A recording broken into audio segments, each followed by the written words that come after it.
Thank you, Avinash. We'll start off with news from the region.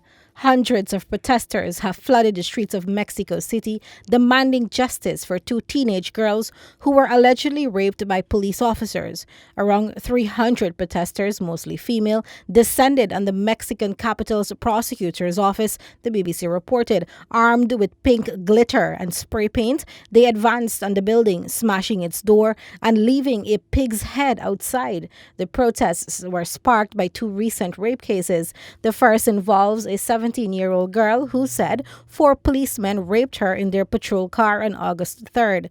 The second concerns a 16-year-old girl who said a policeman raped her in a museum in the city center days later. Outraged by the alleged misconduct by police, the protesters chanted "Justice" and "They don't protect us, they rape us" at officers. During the protests, Security Minister Jesus Horta Martinez was covered in pink glitter when he attempted to assure the women both cases would be properly investigated. Prime Minister of Trinidad and Tobago and political leader of the People's National Movement (PNM), Dr. Keith Rowley, has revoked the appointment of Marlene McDonald as the deputy political leader of the party. Dr. Rowley made the announcement via his Facebook page, the Trinidadian Guardian reported.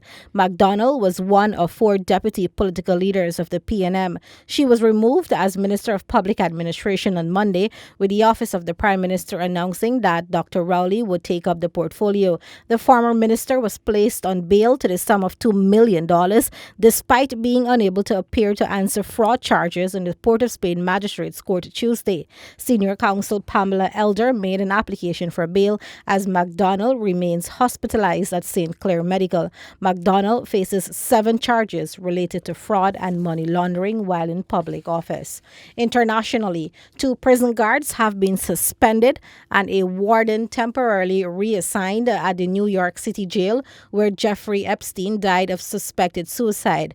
It comes after the FBI opened an investigation into the death of Epstein, who was facing prosecution for sex trafficking when he was found dead. The BBC reported that the suspension, ordered by Attorney General William Barr, came a day after he criticized the jail's failure.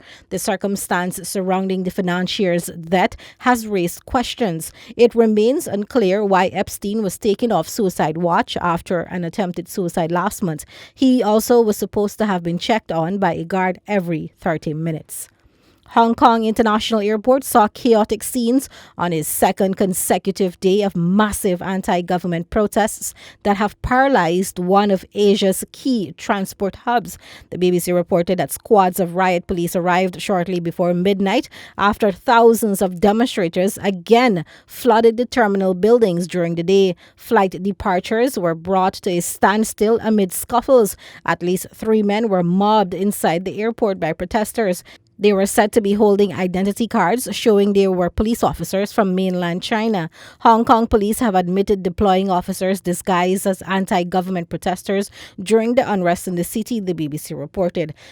The airport, one of the world's busiest, has been the site of daily protests. Since Friday, it has become the latest focus of mass political unrest in Hong Kong that began 10 weeks ago and shows no signs of abating. The wider anti-government protests started in June in response to a proposed extradition bill, which has now been suspended.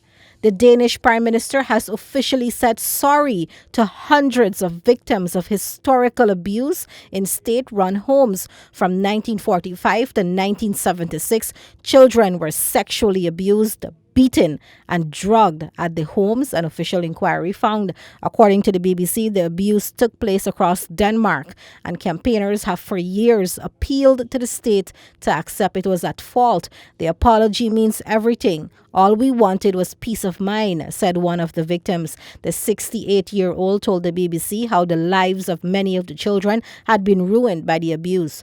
Alcohol, drugs, multiple jobs, and failed marriages had all taken their toll. The Social Democrat Prime Minister met dozens of victims of the scandal at her official residence on Tuesday. According to the BBC, many were in tears as she said that children had been taken from their parents, and instead of getting support and warmth, they received humiliation and abuse. And that brings us to the end of regional and international headlines. Back to you, Avinash.